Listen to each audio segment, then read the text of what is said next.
I've been looking forward to actually. My dad was telling me that the last speech that he heard was beautiful, so I'm looking forward to this one. It's on Tazini Rasul Sallallahu Alaihi Wasallam, and I'd like to invite Allama Riyaz Ahmed Tahir.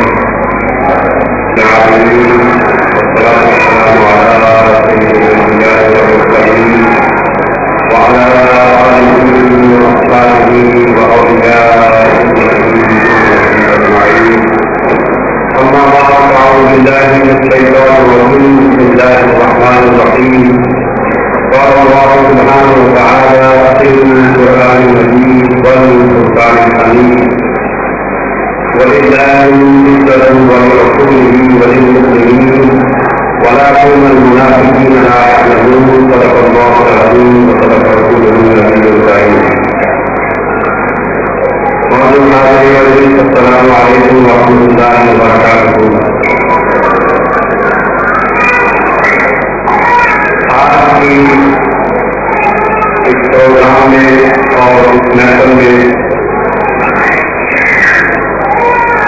ایک بہت ہی بنیادی عقیدے کا جو اسلام نے اور قرآن مجید نے تصور دیا ہے اس کے متعلق مختصر وقت میں بیان کروں گا. اللہ سبحانہ و تعالیٰ قرآن مجید میں فرماتے ہیں وَلِلَّهِ الْعِزَّةُ وَلِرَسُولِهِ وَلِلْمُؤْمِنِينَ کہ اللہ تعالیٰ جو عزیز ہے, عزت دینے والا ہے, وہ فرماتا ہے کہ عزت دینے والا میں ہوں وَلِرَسُولِهِ, اور میرے عزت دینے سے جو میں نے مقام اپنے رسول کو عطا کیا, جو عزت عطا کی, جو مرتبہ عطا کیا, اس کے مطابق اللہ سبحانہ و تعالیٰ قرآن مجید میں فرماتے ہیں.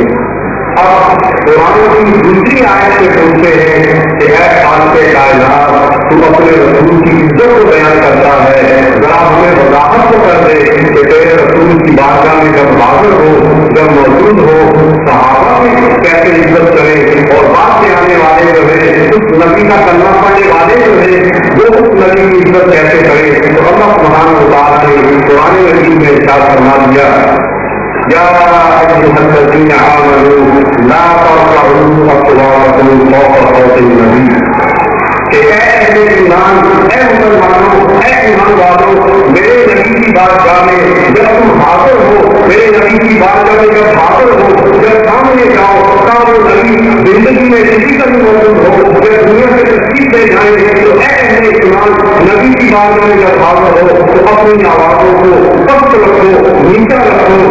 اور پھر آپ صحابہ سے پوچھتے ہیں سبحان اللہ, یہ قرآن مجید کی جب آیت نازل ہوئی تو حضور کے صحابی حضرت ثابت بن قیس رضی اللہ تعالیٰ عنہ نے جب یہ آیت سنی تو گھر میں بیٹھے رونا شروع کر دیا اور فوت کرنے لگے.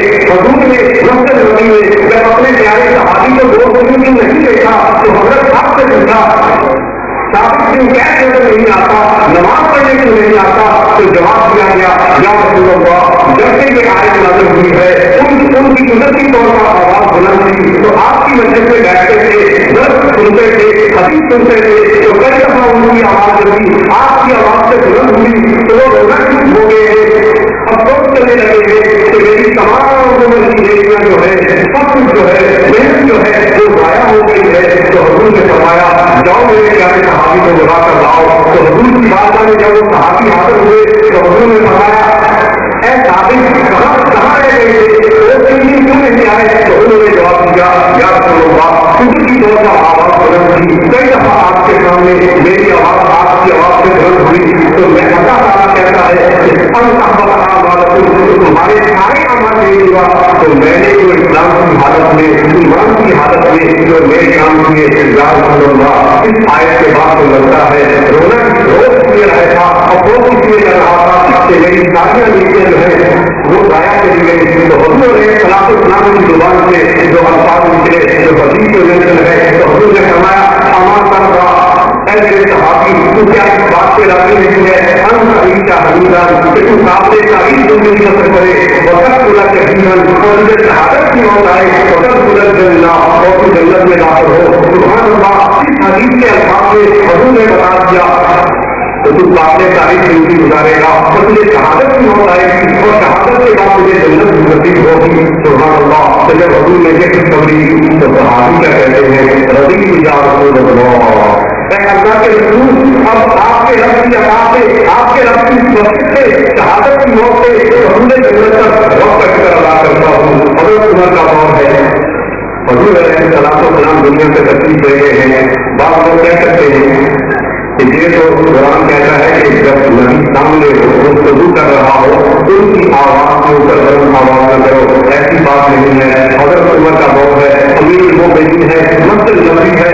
ایک صحابی جو ہے آرام کر رہے ہیں. حضرت عمر جو ہے دو لوگوں کو دیکھتے ہیں حضور کی قبر انور کے پاس ان کی گفتگو کر رہے ہیں. حضرت عمر جو ہے اس صحابی کو ایک پکڑ لے کر ترجیح مانتے ہیں حضرت صاحب نبی کو اور وہ اٹھتے ہیں تو دیکھتے ہیں حضرت عمر کھڑے ہیں تو حضرت وہ دیکھتے ہیں کہ اے امیر المومنین کیا بات ہے. تو حضرت عمر اشارہ کرتے ہیں بولتے نہیں ہیں.